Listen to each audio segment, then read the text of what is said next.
Praise the lord. యేసుక్రీస్తు నామంలో మీ అందరికీ శుభములు తెలియజేస్తూ ఉన్నాను.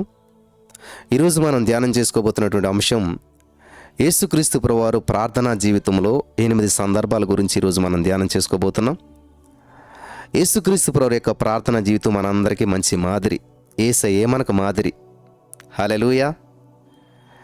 ఆయన సశరీరుడిగా ప్రత్యక్షమైనటువంటి దేవుడు, అంటే మానవ శరీరంలో మానవునిగా మన మధ్యలోకి వచ్చినటువంటి దేవుడు మన యేసు ప్రభువారు.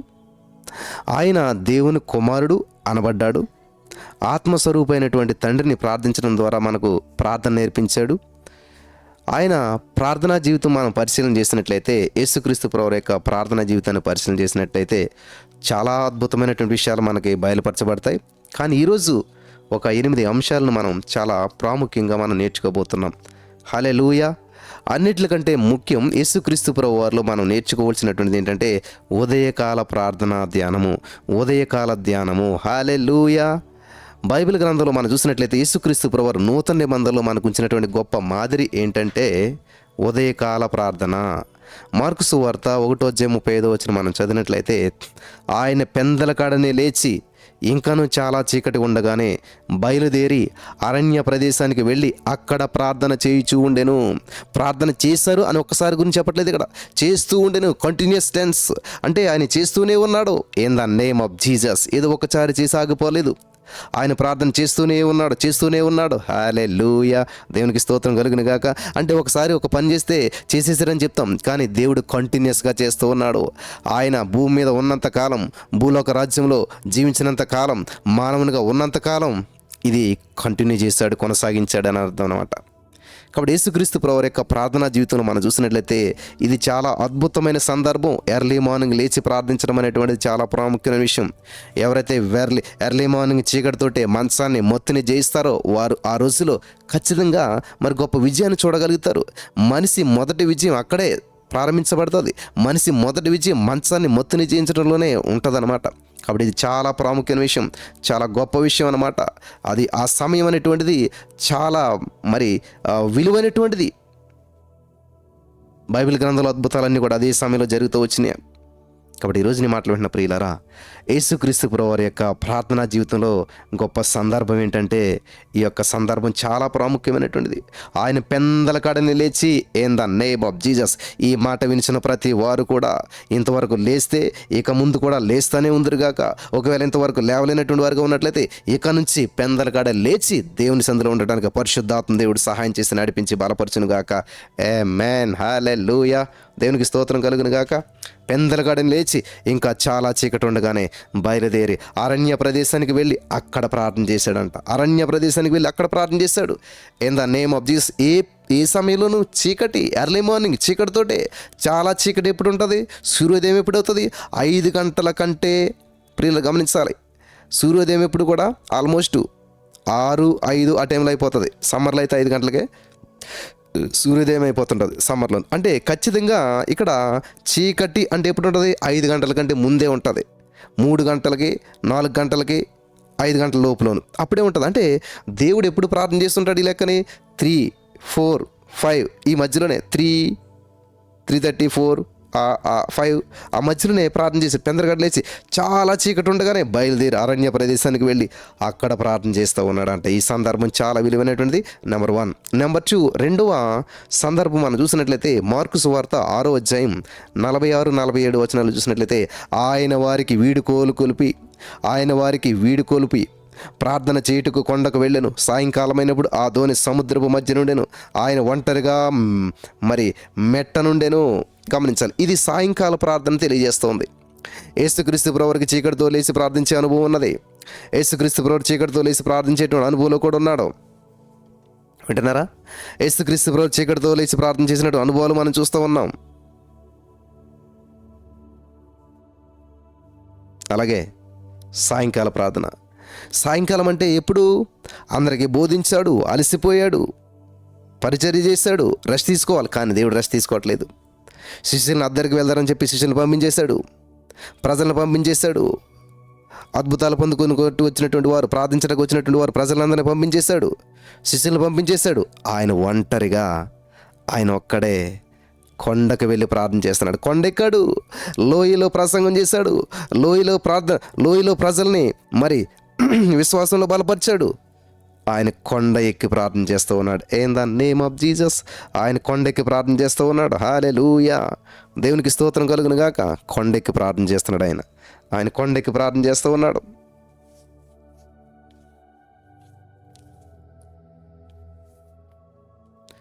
ఈ రెండు సందర్భాలు మనం గమనించినట్లయితే ఉదయము, సాయంత్రం. ఉదయం చీకటితోటే ప్రార్థన చేస్తున్నాడు, సాయంత్రం పనులన్నీ అయిపోయి అలసిపోయి అయినా సరే దేవుడు ప్రార్థన చేస్తున్నాడు. ప్రజలందరికీ ప్రసంగం చేశాడు, స్వస్థతలు చేశాడు, అద్భుతాలు చేశాడు. ఎన్ని చేసినా కానీ ఆయన ఏం చేస్తున్నాడంటే మళ్ళీ ప్రార్థన చేస్తూ ఉన్నాడు. హల్లెలూయా, దేవునికి మహిమ కలుగును గాక. రెండు సందర్భాలు చాలా ప్రాముఖ్యమైనటువంటి. ప్రొద్దుటి ప్రార్థన చేశాడు, సాయంత్రం ప్రార్థన చేశాడు. మూడో సందర్భం మనం చూసినట్లయితే సంపూర్ణ రాత్రి ప్రార్థన. మూడో సందర్భం సంపూర్ణ రాత్రి ప్రార్థన. లూకా సువార్త 6వ అధ్యాయం 12వ వచనం మనం చూసినట్లయితే ఆయన ప్రార్థన చేయుటకు కొండకు వెళ్ళి దేవుని ప్రార్థించినందు రాత్రి గడిపెను. ఆల్ నైట్, రాత్రంతా ప్రార్థించాడు. In the name of Jesus, thank you lord. రాత్రంతా కూడా ప్రార్థించాడు. ఉదయం ప్రార్థించాడు యేసయ్య, సాయంకాలం ప్రార్థించాడు యేసయ్య. ఉదయకాల సమయంలో, సాయంకాల సమయంలో మాత్రమే కాదు కానీ నైట్ అంతా కూడా, రాత్రంతా కూడా, ఆల్ నైట్ అంతా కూడా ఆల్ నైట్ ప్రేయర్ చేశాడు. కాబట్టి ఈరోజు నువ్వు మాదిరిగా తీసుకోవాల్సింది ఏమనంటే యేసయ్యని ఏ సమయంలోనైనా సరే ప్రార్థించడానికి నువ్వు సిద్ధంగా ఉండాలి. ప్రతి సందర్భం ప్రాముఖ్యమైనటువంటిదే. నీకు నచ్చినప్పుడు ప్రార్థించవచ్చు, నీకు కుదిరినప్పుడు ప్రార్థించవచ్చు. కానీ కొన్ని సమయాల్లో, ప్రత్యేకించబడిన సమయాల్లో కూడా నువ్వు ప్రార్థన చేయాలి. నువ్వు అనుకూలత లేకపోయినా అనుకూలపరుచుకుని ప్రార్థించాలి. హల్లెలూయా, thank you holy spirit of God. చాలా అద్భుతమైన విషయాలు చాలా జాగ్రత్తగా గమనించాలని ప్రభు పేరిట మనం చేస్తూ ఉన్నాను. ఉదయం అయిపోయింది, సాయంత్రం అయిపోయింది, హోల్ నైట్ ప్రేయర్, సంపూర్ణ రాత్రి ప్రార్థన అంతా కూడా చూశాడు. నాలుగవదిగా ఏకాంత ప్రార్థన. ఏకాంత ప్రార్థన. లూకా సువార్త 5వ అధ్యాయం 16వ వచనం మనం చదివినట్లయితే ఆయన ఏకాంతంగా ప్రార్థన చేయుటకు అరణ్యంలోనికి వెళ్ళాడు. ఆయన అరణ్యంలోకి వెలిచి ఉండెను. అప్పుడప్పుడు ఏకాంతంగా ప్రార్థన చేసుకోవటానికి దేవుడు ఎప్పుడైనా ఏకాంతంగా ప్రార్థన చేసుకోవాలంటే ఏం చేసేవాడు అంటే ఆయన అరణ్యంలోనికి వెళ్ళేవాడు. చీకటితో ప్రార్థించాలన్నా, ఏకాంతంగా ప్రార్థించాలన్నా అరణ్యంలోకి వెళ్ళేటువంటి వాడు అంటే దేవుడు. ఏకాంత ప్రార్థన, అరణ్య ప్రార్థన, అరణ్యానుభవం. ఒంటరితనంలో కురుంగిపోతారు చాలామంది.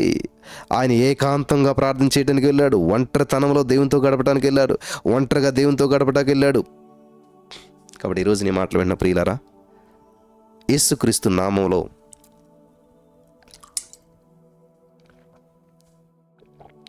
చాలా జాగ్రత్తగా వినాలని ప్రభు పేరట మనం చేస్తున్నాను. ఏకాంత ప్రార్థన. ఒంటరిగా ఏకాంతంగా ప్రార్థన చేయడానికి అరణ్యంలోకి వెళ్ళాడండి యేసయ్య. అరణ్యంకి వెళ్తున్నాడంట. అంటే తరచుగా వెళ్ళేటువంటి వాడు అనమాట. హల్లెలూయా. ఈరోజు నీ మాటలు వింటున్న ప్రియమైనటువంటి సహోదరి, స్నేహితులారా, యేసయ్య నిన్ను ఎంతగానో ప్రేమించాడు, ప్రేమిస్తున్నాడు, ఇష్టపడుతూనే ఉంటాడు.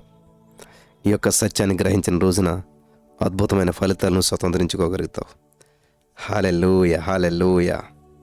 Holi spirit of God, thank you Jesus. హల్లెలూయా. నెంబర్ 1 ఉదయకాల ప్రార్థన. నెంబర్ 2 సాయంకాల ప్రార్థన. నెంబర్ 3 సంపూర్ణ రాత్రి ప్రార్థన. నెంబర్ 4 ఏకాంత ప్రార్థన. 4 సందర్భాలు అయిపోయి ఇంకా 4 సందర్భాలు ఉన్నాయి మనకి. 5వ సందర్భం శిష్యులతో కలిసి ప్రార్థన.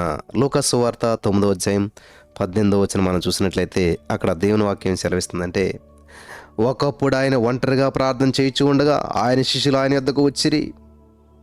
ఆయన శిష్యులు ఆయన యొద్ద ఉండరి. నేనెవడనని జన సమూహములు చెప్పుకొనిచ్చారని ఆయన వారిని అడిగాను. హల్లెలూయా. చూసారా, ఎప్పుడైతే యేసుక్రీస్తు ప్రభువారు శిష్యులు వచ్చారో వాళ్ళతో కూడా కలిసి దేవుడు ప్రార్థించిన సందర్భాలు ఉన్నాయి. గెత్సెమనే తోటలో యేసుక్రీస్తు ప్రభువారు మరి తనతో పాటు ప్రార్థించడానికి శిష్యుని తీసుకుని వెళ్ళి కొంచెం దూరం వెళ్ళి అక్కడ సెపరేట్గా ప్రార్థించినట్టుగా కనిపిస్తూ ఉంది. ఈ విధంగా శిష్యులతో కలిసి ఒంటరిగా ప్రార్థన చేసుకుంటూ ఉన్నాడు. అప్పుడైతే ఆయన శిష్యులు ఆయన యొద్ద ఉన్నారు. విన్నారా? ప్రార్థన చేసుకుంటూ ఉన్నాడు, కానీ శిష్యులు కూడా ఉన్నారు అక్కడ. ఆయన ఒంటరిగా ప్రార్థన చేస్తూ ఉన్నట్టుగా కనిపిస్తూ ఉంది, కానీ శిష్యులు కూడా ఆయన యొద్ద ఉండిరి. హల్లెలూయా, దేవునికి స్తోత్రం. అంటే ఆయన శిష్యులతో కలిసే ప్రార్థన చేస్తున్నాడు. నెక్స్ట్ 5వది శిష్యులతో కలిసి ప్రార్థించడం చూసాం. 6వ సందర్భం దేవదూతను రప్పించి ప్రార్థన చేస్తూ ఉన్నాడు. లోకాసు వార్త 22:42-43 వచనాల్లో నీ చిత్తమే సిద్ధించునుగా కానీ ప్రార్థించాను. అప్పుడు పరలోకం నుండి ఒక దేవదూత ఆయనకు కనబడి ఆయనను బలపరిచెను. హల్లెలూయా, దేవునికి స్తోత్రం కలుగును గాక. వింటున్నారా? ఆయన ప్రార్థన చేస్తూ ఉండగా దేవదూత ప్రత్యక్షమయ్యాడు. దేవదూతను రప్పించి కూడా ప్రార్థన చేస్తూ ఉన్నాడు అక్కడ. ఇది ఒక సందర్భం. తర్వాత ఆకాశం తెరచేటువంటి ప్రార్థన. లోకాసు వార్త 3:21లో ప్రజలందరూ కూడా బాప్తిసం పొందినప్పుడు యేసు కూడా బాప్తిసం పొంది ప్రార్థన చేయిచూ ఉండగా ఆకాశం తెరవబడెను. ఆమేన్, హల్లెలూయా. చూడండి, దేవుడు ప్రార్థన చేస్తూ ఉండగా ఆకాశం తెరవబడ్డదంట. దేవుడు ప్రార్థన చేస్తూ ఉండగా ఆకాశం తెరవబడ్డది. అంటే ఆకాశం తెరిచినటువంటి ప్రార్థనా సందర్భం. నెక్స్ట్ చివరిగా 8వది లోకాసు వార్త 9:29లో రూపాంతరం కలిగించే ప్రార్థన. ఆయన ప్రార్థిస్తూ ఉండగా ఆయన ముఖ రూపము మారెను, ఆయన వస్త్రంలో తెల్లనివై దగదగ మెరిచెను. In the name of Jesus. హల్లెలూయా, వింటున్నారా? చాలా అద్భుతమైనటువంటి విషయాలని పరిశుద్ధాత్మ దేవుడు మనకి ఈరోజు తెలియజేస్తూ ఉన్నాడు. ప్రియులారా, దగదగ మెరిసెనంట. సో మనకి ఈ యొక్క 8 సందర్భాలు కూడా చాలా ప్రాముఖ్యమైనటువంటి ప్రార్థనలు. ఈ యొక్క 8 సందర్భాలు కూడా చాలా ప్రాముఖ్యమైనటువంటివి. హల్లెలూయా, హల్లెలూయా. ఈ యొక్క 8 సందర్భాల్లో కూడా యేసుక్రీస్తు ప్రభువారు చేసిన ప్రార్థనల ద్వారా మనం చాలా సత్యాలు నేర్చుకోబోతున్నాం. ఆల్రెడీ నేర్చుకున్నాం. ఇవన్నిటి నుంచి జీవితంలో అప్లై చేసినట్లయితే యేసుక్రీస్తు ప్రభువారు ప్రార్థన జీవితం ఏ విధంగా ఉందో మనం చూస్తూ ఉన్నాం. మనం కూడా మాదిరిగా తీసుకున్న వాటిని ఫాలో అవటానికి పరిశుద్ధాత్మ దేవుడు సహాయం చేయనుగాక. ఆమేన్.